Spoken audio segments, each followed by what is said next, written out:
আসসালামু আলাইকুম। আপনারা জানেন যে আমি সপ্তাহে কয়েকদিন পার্সোনাল কনসালটেশন করি। আমি মূলত personal finance, corporate finance, self development, business plan, marketing plan এইসব নিয়ে কথা বলি। কিন্তু যারা আমার কাছে আসেন তারা এইসব বিষয় ছাপিয়েও পারিবারিক অনেক বিষয় আমার কাছে উপস্থাপন করেন। যেহেতু একটা লম্বা ডিসকাশন হয় এবং একটা সমস্যার সাথে আরেকটা সমস্যা জড়িত, পারিবারিক আর্থিক বিষয়ের সাথে মানসিক ইমোশনাল বিষয় জড়িত, ফলে এইগুলো আসলে আমাকে কথা বলতে হয়। ইতিমধ্যে শত শত মানুষের সাথে মিশেছি আমি পার্সোনাল কনসালটেশনের কারণে, নানাবিধ দিক জানা হয়েছে। যা হোক, গত শুক্রবার এক ভদ্রলোক বসছিলেন আমার সাথে। উনি আমাকে সেশন শুরুতেই উনি আমাকে বললেন যে স্যার, আপনি জানেন আমার স্ত্রী বলে সে নাকি সংসার চালাতে কোনো মোটিভেশনই পাচ্ছে না, তার কাছে সব কিছু কেমন পানসে হয়ে গেছে। আমি বলছি আপনার কাছে কি অবস্থা? বললো আমি তো আরও বিরক্ত, আমার কাছেও সব কিছু পানসে হয়ে গেছে। তখন আমি বললাম যে দেখুন, আমরা সোশ্যাল মিডিয়াতে যাদের খুব হাসি হাসি মুখে পোস্ট দিতে দেখি, হাজব্যান্ড ওয়াইফ খুব গলাগলি করে সুন্দর মুহূর্তটি ধারণ করে সোশ্যাল মিডিয়ায় পোস্ট দেন, তাদের অবস্থা সম্পর্কে আপনার কোনো ধারণা আছে কিনা? উনি বললেন যে দেখেন, যত দম্পতি আমি আমার আশপাশ দেখি, পরিচিত জনদের মধ্যে দেখি, আমি তো দেখি না যে কেউ খুব সুন্দর সম্পর্ক নিয়ে সামনে এগোচ্ছে। ব্যাপার হচ্ছে বর্তমানের এই সময়টায় সোশ্যাল মিডিয়া আমাদেরকে যে পরিস্থিতির সম্মুখীন করে, সেই পরিস্থিতি মূলত ফেক একটা পরিস্থিতি। এটা বাস্তব জীবনের প্রতিফলন কোনোভাবেই নয়। জীবনের অসংখ্য মুহূর্তের দুই একটা ভালো মুহূর্ত অসংখ্য মানুষ সোশ্যাল মিডিয়াতে পোস্ট করে, কিন্তু যদি কারো জীবনের গভীরে ঢোকেন দেখবেন যে সমস্যার অন্ত নেই। প্রত্যেক মানুষের সম্পর্ক, আর্থিক দিক, পারিবারিক দিক সব কিছু নিয়ে এক একটা মহাকাব্য রচনা করা সম্ভব হবে। যা হোক, আমি আজকে আপনাদের সাথে কথা বলতে বসেছি এই যে মোটিভেশন পাচ্ছি না, এই বিষয়টা নিয়ে একটু আলোচনা করার জন্য। তার আগে একটা ডিক্লারেশন দিয়ে দিই যে আমি কিন্তু কোনো রিলেশনশিপ কাউন্সিলর নই বা কনসালটেন্ট নই। আমি personal finance, business, corporate finance এগুলো নিয়ে কনসালটেন্সি করি, কিন্তু অভিজ্ঞতা লব্ধ অনেক জ্ঞান আছে, নিজের জীবনের পারিপার্শ্বিক অনেকের জীবন থেকে নেয়া জ্ঞান আছে এবং পড়াশোনা লব্ধ বেশ কিছু তথ্য, জ্ঞান যাই বলেন ভিতরে ঢুকে আছে।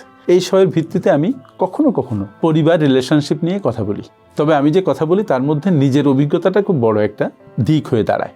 একজন তরুণ তরুণী যখন ঘর বাঁধে, নতুন একটা রিলেশনশিপের মধ্যে ঢুকে, তখন তাদের দু চোখ ভরা স্বপ্ন থাকে। ওই বয়সটা এমন যে জীবনটাকে প্রচণ্ড কালারফুল মনে হয়। একজন আর একজনের হাত ছুলে মনে হয় জগতের সবকিছু পাওয়া হয়ে গেছে। কিন্তু পাওয়া হয়ে যাওয়ার পরে রসায়ন কেমন থাকে, পাওয়া হয়ে যাওয়ার পরে জীবনটাকে কিভাবে ম্যানেজ করতে হয়, রিলেশনশিপটাকেই বা কিভাবে ম্যানেজ করতে হয়, কতটা ধৈর্যশীল হয়ে দুজন দুজনের সমস্যার সমাধান করতে হয়, এইগুলা প্রশ্ন হিসেবে দেখা দেয়। যতটা রোমান্টিকতা দিয়ে জীবন শুরু হয়, জীবন তো আসলে অতটা রোমান্টিক নয়। জীবনে ঘাত প্রতিঘাত, সমস্যা, অসুখ, অভাব, দ্বন্দ্ব এই সবগুলো থাকবে, এটাই জীবনের পার্ট। কিন্তু যখন কালারফুল চোখে আপনি দেখেন, তখন শুধু আপনি মাল্টিপল কালার দেখেন, তার মধ্যে অন্ধকার দিক আপনি দেখার ফুসরত পান না। লাইফ ডাইনামিক্সটা এমন যে এখানে বিভিন্ন বাঁক থাকবে, বিভিন্ন সমস্যা থাকবে, সেই সমস্যার সমাধান করতে করতে আপনি সামনে যাবেন। দেখবেন যদি সমস্যা না থাকে তাহলেও জীবন পানসে লাগছে, আবার যদি সমস্যা হ্যান্ডেল করতে না পারেন তাহলে জীবন খুব দুর্বোধ্য লাগছে বা অশান্তি লাগছে আপনার মনে। আপনাকে দেখেছেন যে ভারতের এক মহিলা তার হাজব্যান্ডকে ডিভোর্স করেছিলেন কারণ তার হাজব্যান্ড কখনো তার সাথে ঝগড়া করেন না। আবার অনেকেই ঠুনকো ঝগড়া থেকে ডিভোর্সে যান। মানব জীবন বড় বিচিত্র। এই বিচিত্র জীবনকে বুঝে যারা সামনে যেতে পারেন, জীবনে অন্ধকার দিক থাকবে, জীবনে সমস্যা, অস্থিরতা, বিপদ এগুলো থাকবে, এগুলোকে মেনটেন করে যারা সামনে যেতে পারেন তারাই প্রকৃত জীবন উপভোগ করেন। সংসার কিন্তু কোনো রূপকথা নয় যে আমরা যেমন পড়েছি যে they lived happily ever after, মানে পরবর্তীতে তারা সুখে শান্তিতে জীবন নির্বাহ করেছিল। যা হোক, সংসার করতে যারা মোটিভেশন হারিয়ে ফেলে, কেন হারিয়ে ফেলে যদি একটু গভীরে যান দেখবেন যে কয়েকটা কারণ আপনার সামনে প্রতিভাত হবে। যেমন রুটিন লাইফ বা একঘেয়েমিপনা, প্রত্যেক দিন একই মানুষের সাথে বসবাস, সকালে ঘুম থেকে ওঠা, নাস্তা করা, চা খাওয়া, অফিসে যাওয়া অথবা বাসার কাজে লেগে পড়া, দুপুরের খাবার দাবার তৈরি করা, স্ত্রীদের ক্ষেত্রে, স্বামীদের ক্ষেত্রে অফিসে সব ঝামেলা সামলিয়ে সন্ধ্যার বেলা ফিরে আসা, আর যারা ওয়ার্কিং লেডি আছে তারাও সেটা করেন। আবার সন্ধ্যাবেলা বা সন্ধ্যার পরে টিভি দেখা, গল্প করা অথবা বই পড়া, আবার রাতে ঘুমানো।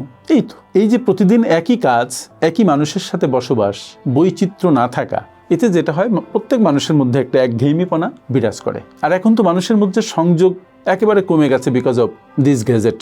আপনি পাশাপাশি বসে আছেন বাট আপনি আরেকজনের দিকে তাকাচ্ছেন না, তাকাচ্ছেন মোবাইল স্ক্রিনে।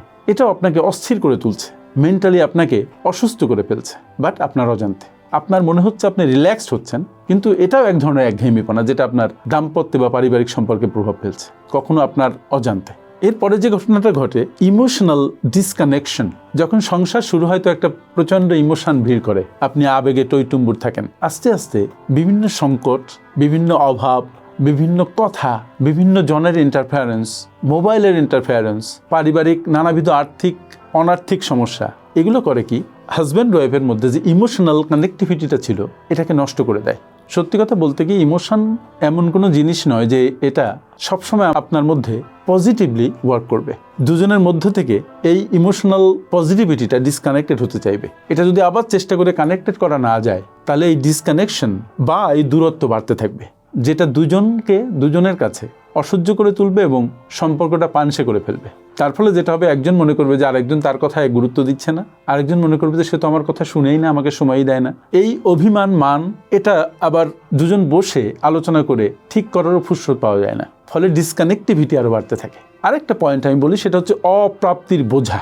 দেখবেন আপনি অফিস থেকে ফিরেছেন, আপনার স্ত্রী সহানুভূতির দৃষ্টিতে আপনার দিকে তাকায়নি, আপনার মনে খস করে উঠবে। আপনাকে এক গ্লাস পানি দেয়নি, আপনি অনেক ঝামেলা সহ্য করে বাসায় গেছেন, সেটা সে কেয়ার করেনি, ফলে আপনার মনে হবে আপনি কিছু একটা কম পেলেন অথবা কিছুই পেলেন না। এটা আপনার স্ত্রীর ক্ষেত্রেও তাই, যে সে সারাদিন বাসায় কাজ করেছে, কিন্তু আপনি গেলেন, তার দিকে তাকালেন না, তার কাজের কোনো স্বীকৃতি দিলেন না। এই যে অতৃপ্তি, এটা যদিও মনে হয় খুব ছোট, অনার্থিক, কিন্তু এটার ভ্যালু অনেক বেশি।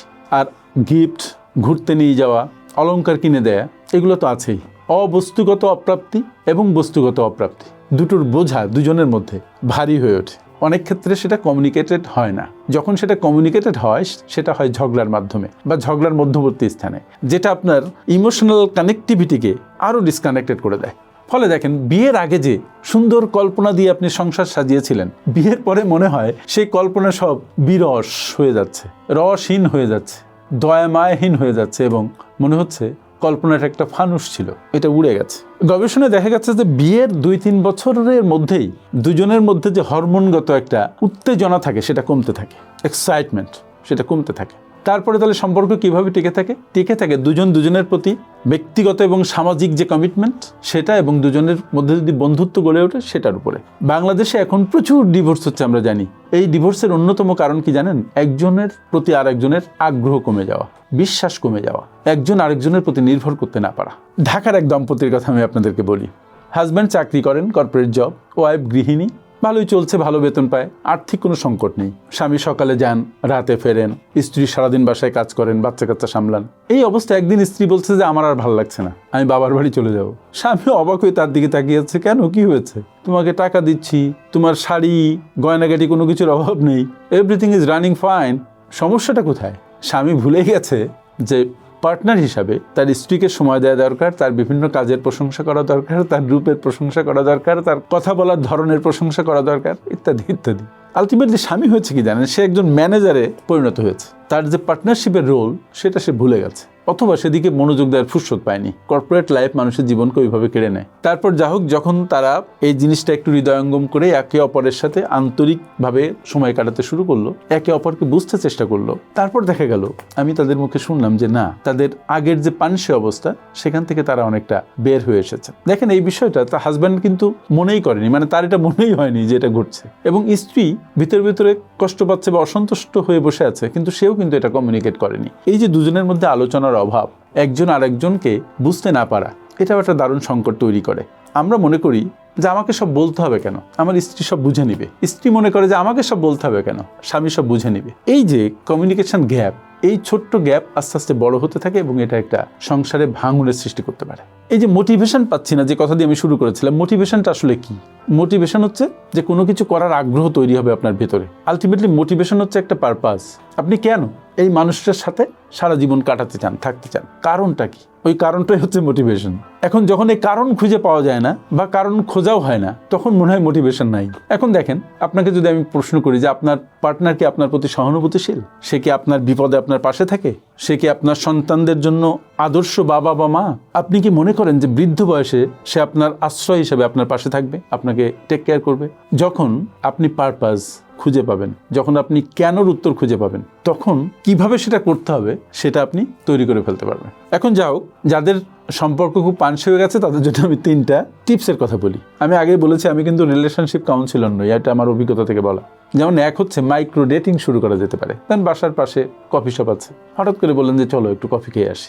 এই যে হয়তো আধা ঘন্টার একটা জার্নি, অথবা চলো রিক্সায় করে একটু ঘুরে আসি, যদি আপনার পার্টনার রাজি হয়। অনেকের পার্টনার রাজি হয় না, তাহলে দেখবেন যে দুজনের মধ্যে সম্পর্কটা একটু বেটার হচ্ছে। অনেক ক্ষেত্রে দেখবেন অনেক ওয়াইফ বলবে যে আর এই বুড়া বয়সে ঘুরতে যেয়ে কি হবে। তার মানে অতীতে যে দুঃখ বেদনা সেটা বুকের মধ্যে ধারণ করে সামনে চলা, এটা কিন্তু খুব ডেঞ্জারাস।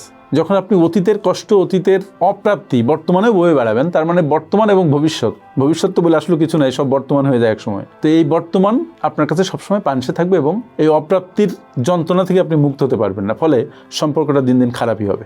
2 নম্বর যেটা করা যায়, প্রশংসা করতে পারা শুরু করা এবং কৃতজ্ঞতা প্রকাশ করা। আসলে একজন আরেকজনের জন্য অনেক কাজ করে, আমরা অনেকক্ষণ সেটা খেয়াল করি না, আমরা ওটা গুণেও দেখি না। যদি সচেতনভাবে আপনি আপনার পার্টনারের জন্য তার কাজের স্বীকৃতি দেন, তাকে বলেন বাহ তুমি খুব সুন্দর করে রান্না করেছো, বা আপনাকে তিনি যদি বলেন যে তোমার আসলে অনেক ঝামেলা যাচ্ছে, বা তিনি যদি আপনার কোনো একটা দুঃসময়ে আপনার স্ত্রী আপনার পাশে থাকেন, বলে যে টেনশন করো না, দুজন মিলে সামলে নিব, তাহলে দেখবেন যে আপনার শক্তি কয়েক গুণ বেড়ে যাচ্ছে। কিন্তু অধিকাংশ ক্ষেত্রে পার্টনাররা যেটা করে, আমার যে অভিজ্ঞতা, যে দুঃসময়ে আর পাশে থাকতে চায় না। তার মানে সুসময়ে আমি তোমার সাথে আছি, দুঃসময়ে তোমাকে সামলাতে হবে, এটা that is very much dangerous. এই যে দুঃসময়ে আপনি যে তার পাশে থাকলেন না, তার ভিতরে যে ক্ষত তৈরি করলেন, হাজার চেষ্টা করেও সে ক্ষত আপনি মুছতে পারবেন না। এই জন্য যেহেতু একই সংসারে সবাই থাকে, হাজব্যান্ড ওয়াইফ একই সংসারে বাচ্চা কাচ্চা লালন পালন করে, এটা একটা প্রতিষ্ঠানের রূপ নেয়, সবচেয়ে বড় এবং পবিত্রতম প্রতিষ্ঠান। এখানে একজনের বিপদে আরেকজনকে খুব ক্লোজলি অ্যাটাচ থাকতে হবে, এবং যদি সেটা পারা যায়, কৃতজ্ঞতা প্রকাশ করা যায় এবং প্রশংসা করা যায়, একজন আরেকজনের পাশে নিবিড়ভাবে থাকা যায়, বিশেষ করে বিপদের সময়ে, তাহলে সম্পর্ক উন্নত হতে বাধ্য। আর একটা পয়েন্ট আমি বলি, দ্যাট ইজ ভেরি ইম্পর্টেন্ট, সেটা হচ্ছে নতুন নতুন লক্ষ্য তৈরি করুন দুজন মিলে। তাই সেটা ফিনান্সিয়াল হোক, পারিবারিক অন্য যে কোনো বিষয় হোক। যেমন ধরেন আপনারা একটা বাড়ি কিনবেন, একটা গাড়ি কিনবেন, বা একটা প্লট কিনবেন, এই ব্যাপারে দুজন মিলে একটা লক্ষ্য নির্ধারণ করুন, এবং লক্ষ্য নির্ধারণ করে বাজেটিং করে একইভাবে সামনে এগিয়ে যান। আর্থিক লক্ষ্য যখন নির্ধারণ করা হয়, বা পারিবারিক অন্য যে কোনো লক্ষ্য যখন নির্ধারণ করা হয়, বাচ্চার এডুকেশন হোক, বাচ্চার বিয়ে হোক, দুজন মিলে, তখন কিন্তু দুজনের মধ্যে একটা বন্ডেজ হয়, এবং বিভিন্ন সময় দুজনের মধ্যে এটা নিয়ে আলোচনা হয়। কিন্তু খবরদার এসব নিয়ে যেন ঝগড়ায় মেতে উঠবেন না। আর এই একত্রিত হয়ে দুজন কাজ করা, এটা আপনার সংসারের প্রতি বন্ডেজ যেমন বাড়ায়, আপনার মোটিভেশনও আপনি খুঁজে পান।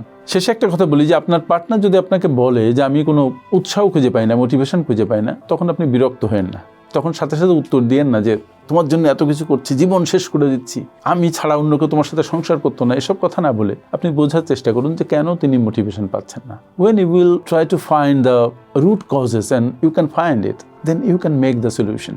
এই জন্য শান্তশিষ্ট হয়ে, দ্যাট ইজ ধৈর্য ধরে সমস্যা শুনে তার গভীরে একটু প্রবেশ করুন। আপনার দোষ যদি কোথাও থাকে সেগুলো খুঁজে বের করুন। আপনার দোষ তার সামনে বলা দরকার নেই, কিন্তু পরবর্তীতে সেই দোষ করা দরকার নেই, বরং সেগুলো রিপেয়ার করার চেষ্টা করুন। মনে রাখবেন, সংসার যাত্রা একটা বিরাট যুদ্ধের চাইতেও জটিল যাত্রা।